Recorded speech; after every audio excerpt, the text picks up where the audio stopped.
Well, good morning, and welcome to another week of Journey with Christ. I'm your host, Mark Mitchell, a preaching minister here at the Park Avenue Church of Christ in Charleston, West Virginia. And I am joined, as always, the infamous and angry minister, Steve Fox. I'm angry because of our topic this morning. I just set it up for you, teed it up. There it is. Hit it. Well, you wanted to talk about what Billy Joe McAllister threw off the Tallahatchie Bridge. And that just made me angry. I already know that. That'd be a very short class. So instead, we're going to talk about anger. Anger? Yeah.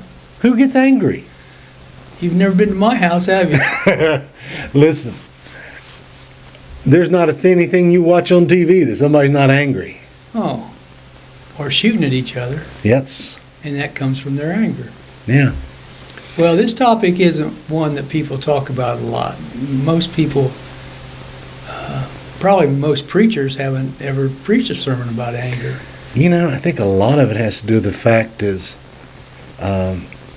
it's one of those elements of our lives that we're not ready to give up.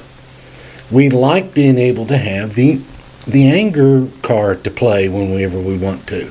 I know I do. It's kind of an outlet. Yeah. And it's not like, I know that you're going to use Jesus as an example, that anger didn't play a part. But, man, the stipulations on it become a little bit, now they get harder. Well, this is a topic as we continue to go even further into the topic, our audience is going to find out this ain't an easy thing to do. No. It's not. I mean... Sort of like loving your neighbor, loving your enemy. Yeah. Yeah. Oh, you met my neighbor.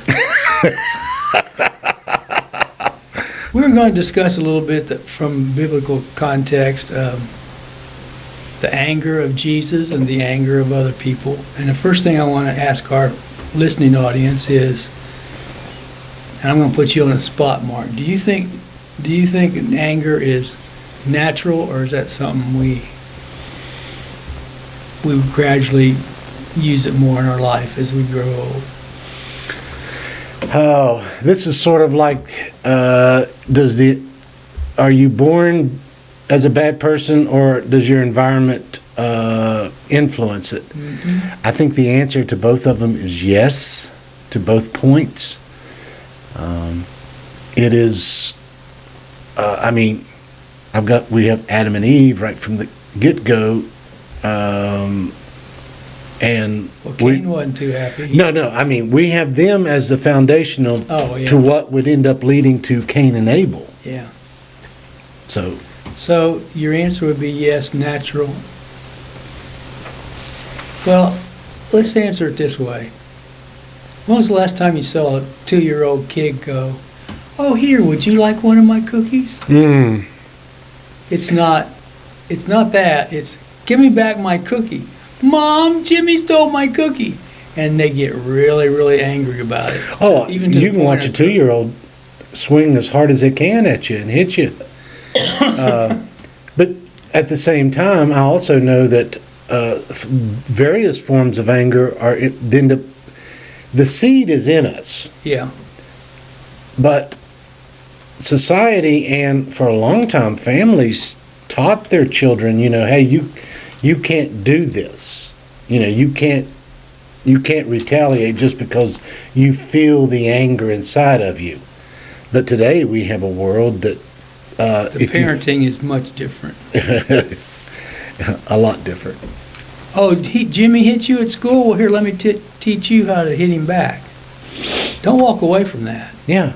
Make sure you defend yourself, and if he busts you a couple of times, you bust him a couple times. Yeah. The rules have changed.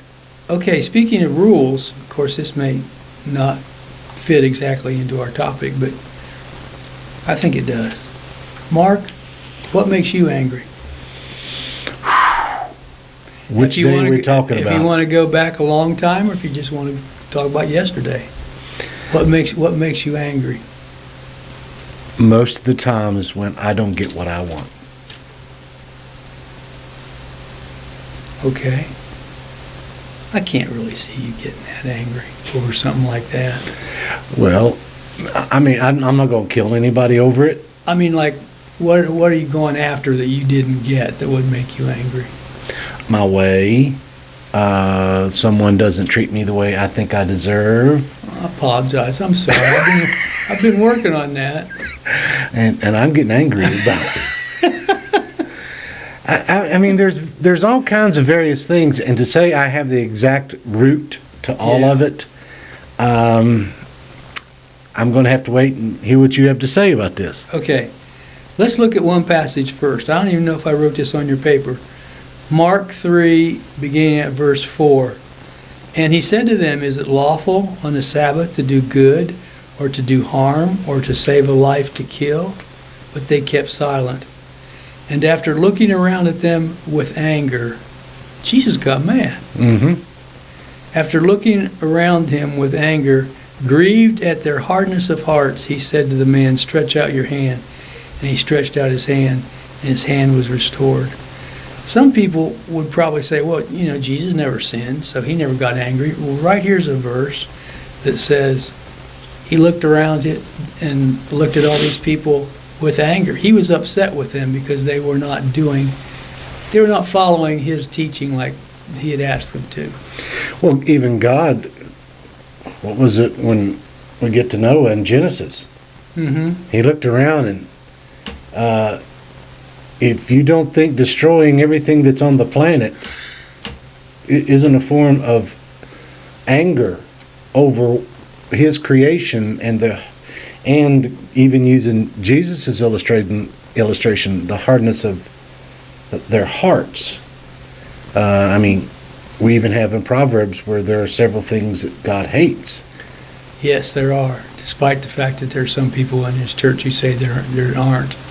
There's some places in the Bible that says God hates. Speaking of your Noah example, I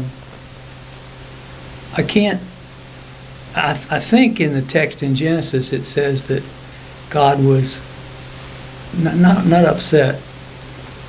God wished he hadn't created man. Yeah. And that probably brings a little bit of anger into your... Well, we also do know that when Israelites offered the children up to Baal, now that made God angry. Mm-hmm. Mm-hmm. And so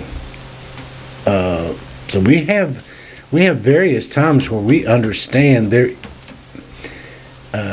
God's anger is generally speaking over actions and attitudes of his children towards others that he's explicitly said this is the behavior that you should have.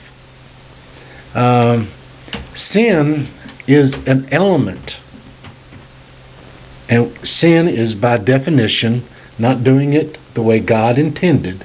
Okay? Mm-hmm. When we sin, there is a level of anger represented in God by the actions of those he's disappointed with. Now, are there varying levels, degrees of anger? I honestly believe so. Sure. There's varying degrees of love, and there's varying degrees of like, you know. We have all those differences. And the hard part in our human life is how can I be angry and not move it into the direction of violence? If I could just be over here and be ticked off and be sweating and maybe even say a few choice words, that might be okay because it may be a legitimate concern that you're mad about, that you're angry about. And we'll talk about that in a minute. But it's my it's my responsibility, according to Jesus' teachings and according to the God of the Old Testament and New Testament. I'm not supposed to use that anger to become violent with somebody. Well, I had to do that because he said this to me, so I had to hit him. No, you didn't. No, you didn't. No. You can be angry, and when we get to the end of this, probably sometime in October, when we get to the end of this, now I am angry. Paul says, I knew I could get you ticked off. Paul says that you can be angry and still not sin. Yes. So you got to put it in a compartment and hold it there and not let that box get opened So I decide I want to be violent against you because I'm angry against you. Well, God told Cain, you know, sin is creaking at your door over your anger. Hmm. You got to let it go. Yeah. Unless it leads to sin, and sure enough, it led to sin. So, Let me read another example, and I'll let. We don't have to read the verse, but if you want to follow along, it's Matthew 4, verse 10.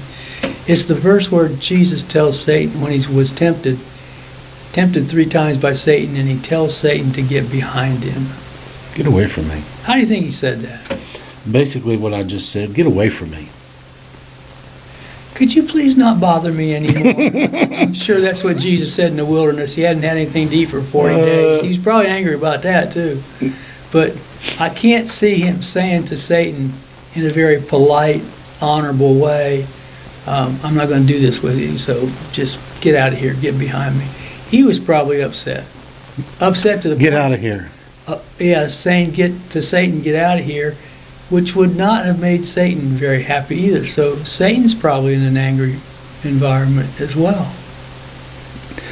Well, the study of the degree of Satan's anger, we would fill volumes because he acts upon most of his angers. Just in one book, if you went through Revelation, that's all the way through. We could go with the first book, what he did in Job. So, you know. But what we have with Jesus here, I mean, you're right. Him just telling him to get away from him. I'm sure there's varying forms of anger. That would be more probably on the frustrating side. You know, I'm not going to listen to you, Satan. Get away. Mm-hmm. You know. Now, granted, as we've got a couple instances inside the Gospels where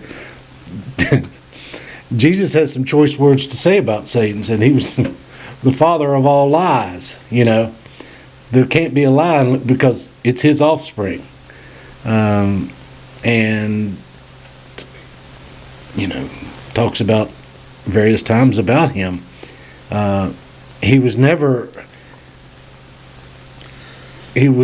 not frustrated with Satan. And the reason people need to understand this is because Satan's influence on people that God wants a relationship is completely distorted and destroyed by Satan's influence. Mm-hmm. And why wouldn't God be angry about that? I asked you a little while ago what made you angry, and not only should we ask the question what makes us angry, but how do I work on that if it makes me angry? Yeah. How can I do that so the next time anger raises its ugly head, you can control it a little bit more than you controlled it the first time? Oftentimes, when I'm driving, I become very frustrated with people's lack of paying attention to what they're doing. I mean, I can't tell you how many times now people are looking at a device instead of driving, mm-hmm. and almost hit me, pull out in front of me, stop in front of me, and sometimes sit at lights for 30 seconds because they're still writing a text to their friend and the light's green now. And it makes me angry, and my blood pressure, I'm sure, raises. And the sad thing is you don't have very much control over that. Well, you know, even though people get out of the car and start swinging at each other, or people have been shot going down the highway because they made a driver's mistake. But there has to be some way you can get angry at some. I heard a comedian several weeks ago on Comedy Central. He said he pulled up behind this guy at a stoplight and said, "Do whatever makes you feel good." So he said, I crashed into the back of his car. It worked. It worked. Very, very prominent and powerful bumper sticker. Yeah. But the thing is this, even when I'm having that moment with myself in the car, in the split second, I know that the anger has gotten to the level of going from frustration to getting angry. the thought always pops in my head, I know, Lord, I know. Why am I letting this bother me? Well,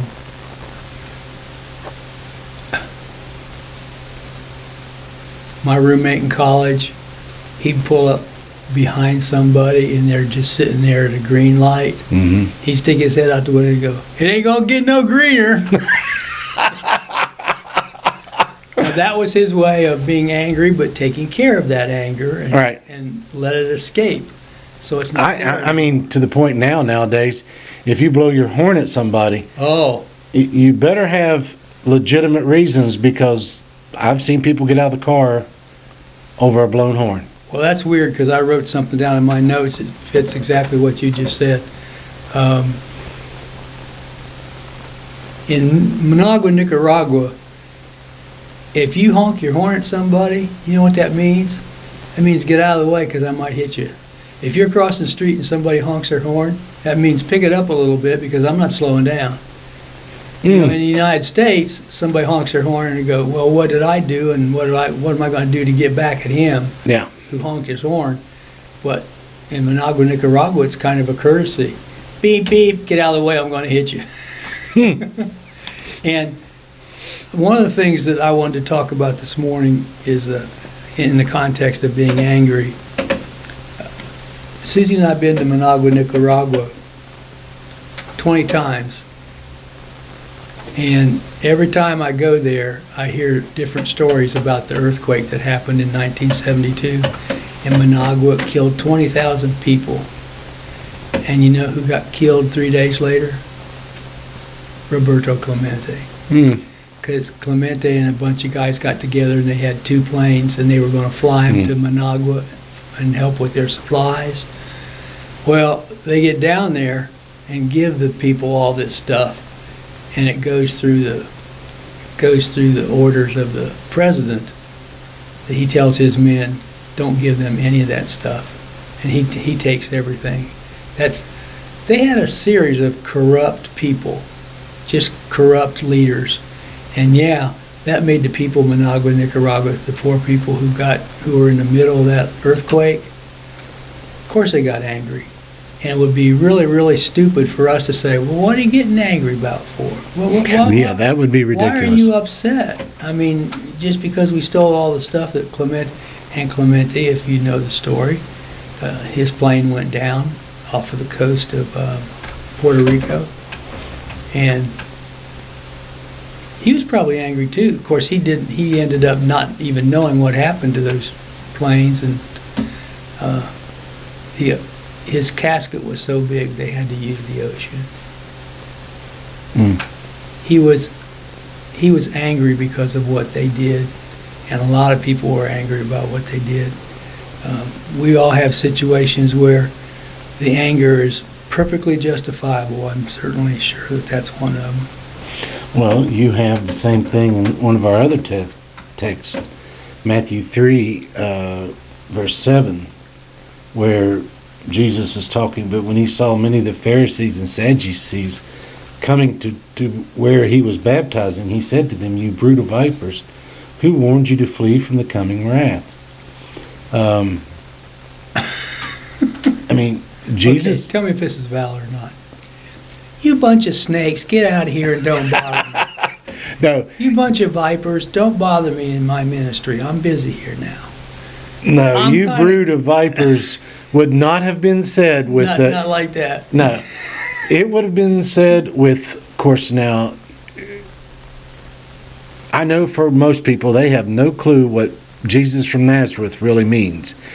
In the people of Jesus' time, it would have been just like saying Jesus the hillbilly, or Jesus the idiot, you know, because it was not necessarily a good thing. I mean, I'm trying to think of his name now, who said, did anything good ever come out of Nazareth?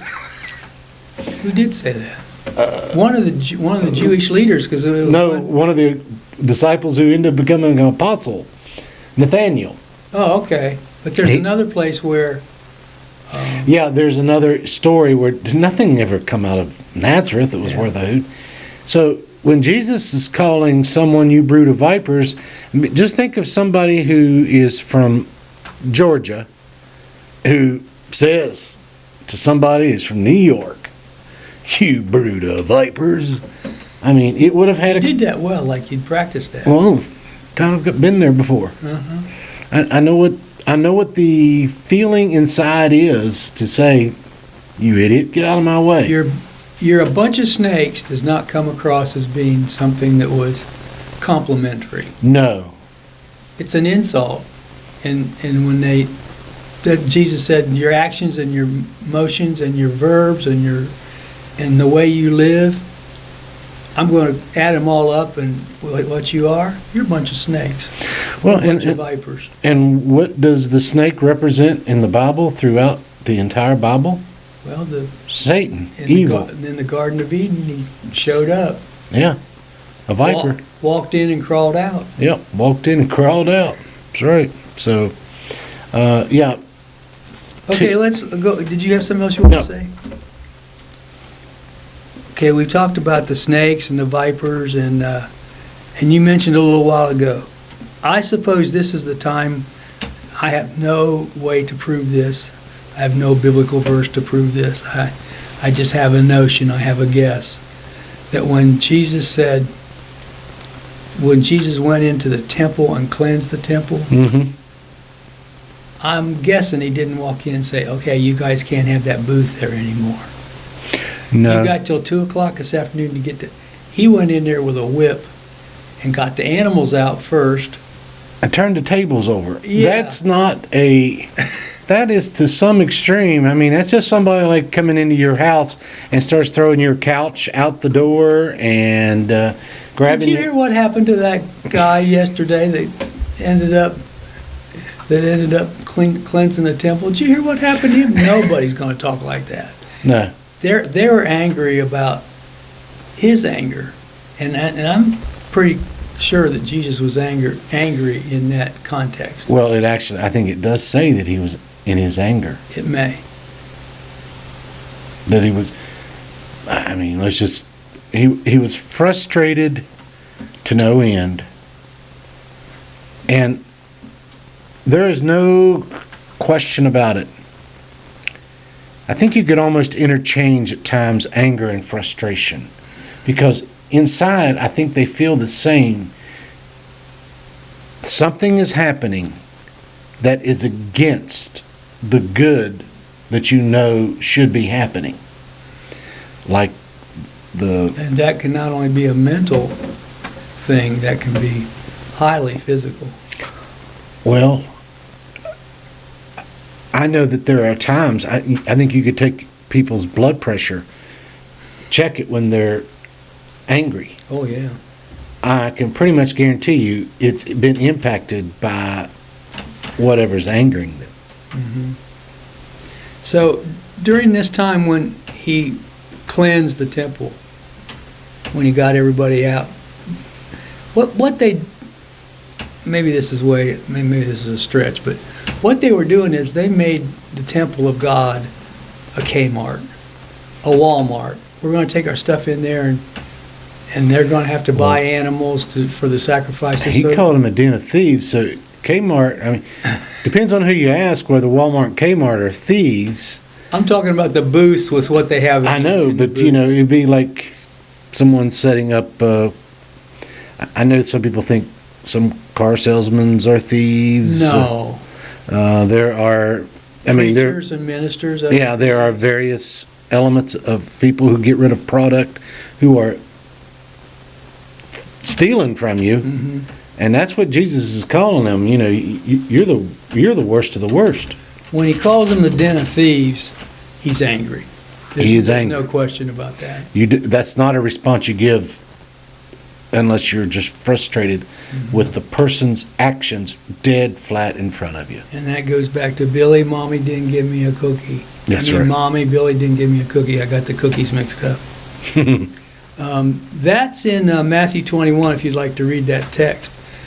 There are lots of people that in Jesus' ministry, he saw people who were abused, people who weren't, people who may have been demon-possessed, like the lady who was caught in adultery, they were going to abuse her and kill her. And Jesus, in his anger, says, well, why didn't somebody who's not sinful, has no sin in their life, why don't you pick up the first stone and then we'll follow you? Imagine he looks around at the people, the story we did a few weeks ago of Legion, who's possessed by so many demons. And the people who are around and see this man in this condition, and of course, understandable. I'd be scared of somebody who can do what he's done, is capable of doing also.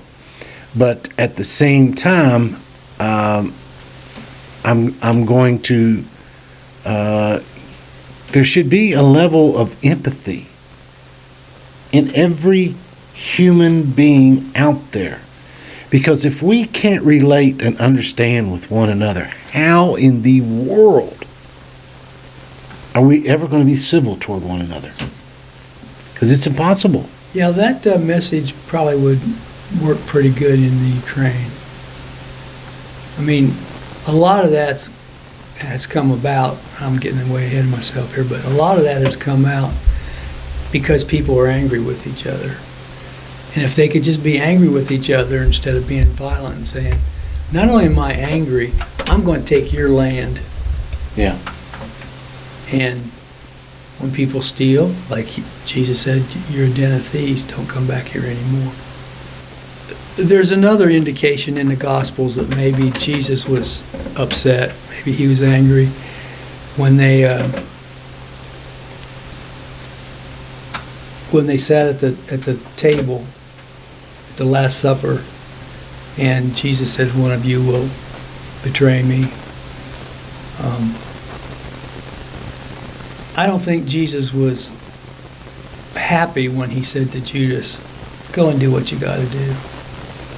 He tells him, I know what you're going to do, so you might as well go do it.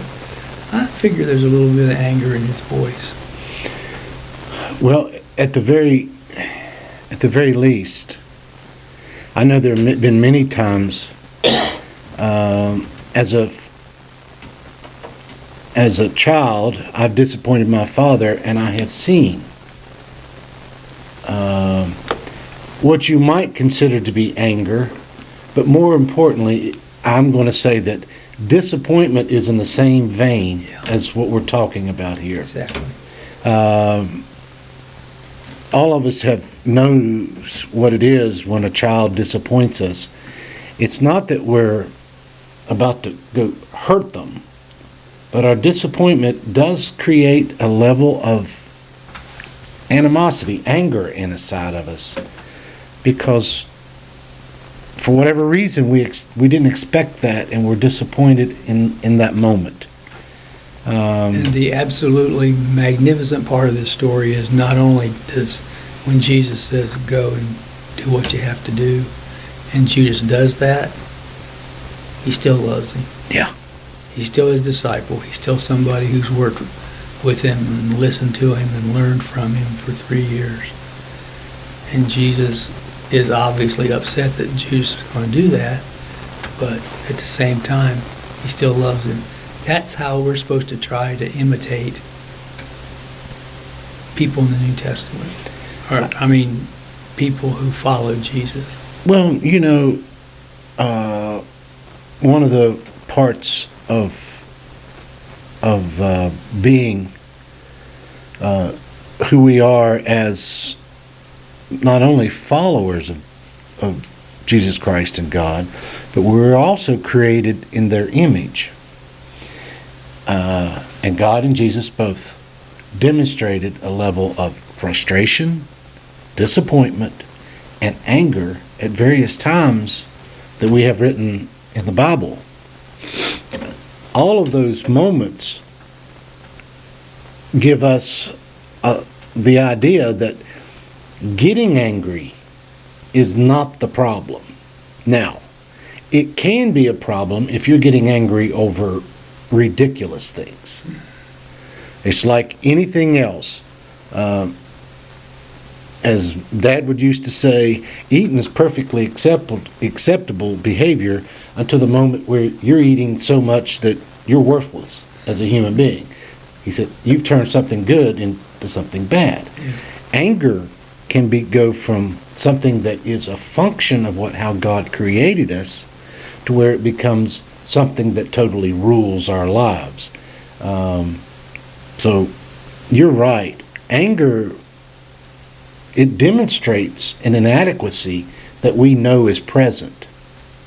The problem is then what we do with it is, okay, is this something that I'm creating that's not necessary?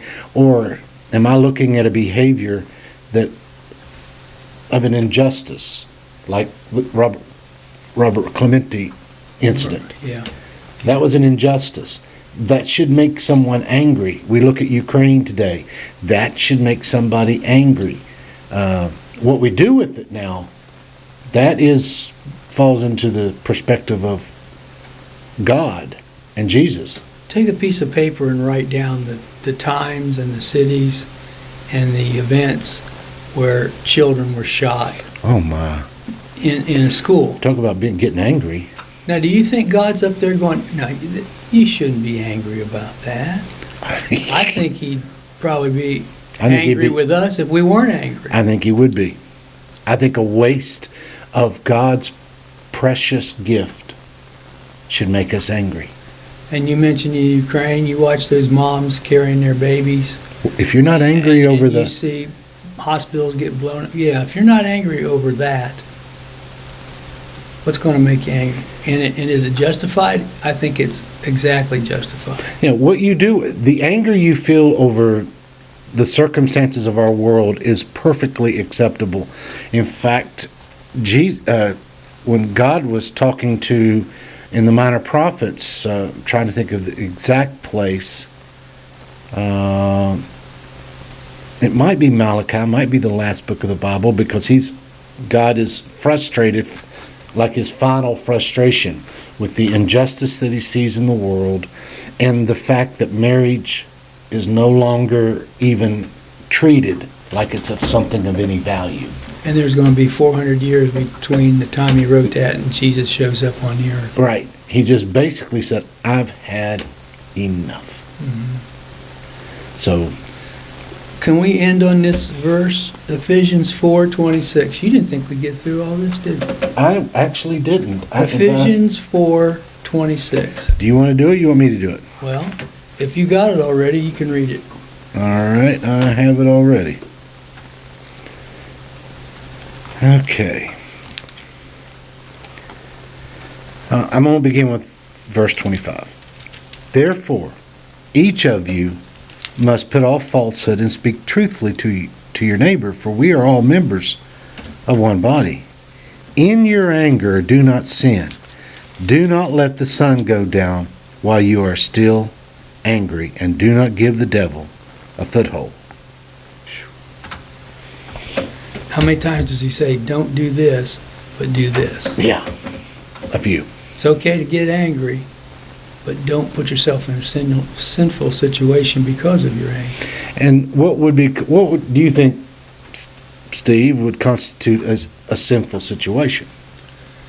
Well, let's say Causing harm? If I was, I got angry because they built a new office on here on the west side, and they're going to have abortions there. So I get angry enough that I go get a rifle, and as people walk out of that door, I start shooting at them. Now, you can be angry about somebody getting abortions. That doesn't give you the right to be sinful and start killing people who do that. What is it we're told, in essence, several times throughout the Bible? God's the one in charge of wrath. Our understanding of justice is also very explicit throughout the Bible. And if we're not judge and jury yet, now we have in our present world, we set up a system by which we've all agreed to live by and work by. Do I like some of the rules? No. Do I like some of the passes that some people get? No.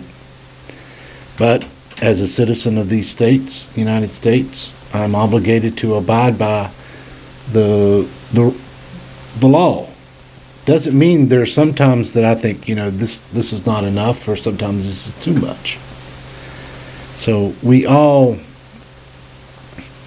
have to practice the same kind of restraint that Jesus demonstrated when they brought him a woman who's caught in sin. Mm-hmm. Wasn't the time and not the place. And as far as I understand it, God says, let me deal with it. Let me deal with it. I think in our world today, we have a hard time determining the difference between having a moral law and deciding that we're going to make decisions about the morality of that person, and we'll decide whether they're saved or not. We'll decide whether they're going to go to heaven or not. The first part is you and I can look at all kinds of people and know that there's a problem there and know that they're sinful. You and I do not have the right to eternally judge those people. Exactly. We've never been given that right. And men in the churches, we like to use it a lot, whether God gave it to us or not. He's the one who has that privilege. And there's one reason he does, because he knows everything about everybody. Yeah, he doesn't have to know he knows what's on their heart. We're just going to be guessing. That's right. At best. Mm-hmm. Though, you're right. It is such a... Truthfully, Steve, there is no way in the world that we're ever going to come down on this razor edge understanding of where anger... Not to say that there's never... Anger is perfectly acceptable. The problem is the next step. How do we buffet our bodies, if you will, as it pertains to the level of anger? How does a husband and wife have a knockdown, drag-out fight, and then, the Bible says, don't let the sun go down in your wrath? Yeah. I heard a guy say one time, my wife and I have never had a fight. We were up one night. We were up one time about five days. You can take that out. I messed that up really good. Okay. Well, anybody out there who said they've never been at that point is not being honest. That's what he said. We've never gone to bed mad at each other. We were up one time for 5 days and 5 nights, but recently I had and I'm not going to go into very much detail, of someone that I know who's in a difficult position, let his anger lead to something very bad. And now will live the consequences of that for the rest of his life. Mm-hmm. Cain lived with the consequences of his anger for the rest of his life. He never had a stable place to stay. He just moved around the whole time until he died. This is the danger of anger. God instilled it in us for helped us to recognize injustices, but never called us to act as judge of the injustices. Mm-hmm. He wants us to recognize them. And if we can, in a way, help solve the injustices, that's perfectly acceptable. But we don't take it upon ourselves. Be angry and yet do not sin. And then here's Paul's other way of saying the same thing. Do not let the sun go down on your anger. Why? Because if you go to bed, let's take a husband and wife, for example. If you go to bed mad at each other, angry with each other, you're going to wake up the next morning feeling the same way. Yeah. And so you're ruining 2 days instead of 1 day. So just ruin 1 day, and then Let it go. Yeah. And then the next part of the verse, he says, and do not give the devil an opportunity. So he's gone after us, and he will use anger in our own individual bodies, in our own individual lives, to make it look like we're really not doing We're what Christ justified is. in our Yes, action. we're justified in doing that. If I want to get angry at somebody, I can do whatever I want. No, I can't. There's a lot of people in the United States of America who are in prison today because they couldn't control their anger. You're exactly right. Well, Steve, we've definitely gone over today, so Well, that made me pretty angry when we went over. well, as long as you don't take it out on me. Will we be continuing our discussion on anger? No, I think we're pretty much done with that, unless you Okay. have some other comments. No. I didn't know if you had a. No, I got down to the end of my verses. All right. Well, we look forward to whatever you have to offer for us next week. So, I look behalf, forward to that too. I wonder what it will be. yeah. So, on behalf of Steve and I, have a great week, and do not forget this Sunday is Easter. Please, please, please, get your family involved and be at the house of God someplace. God bless.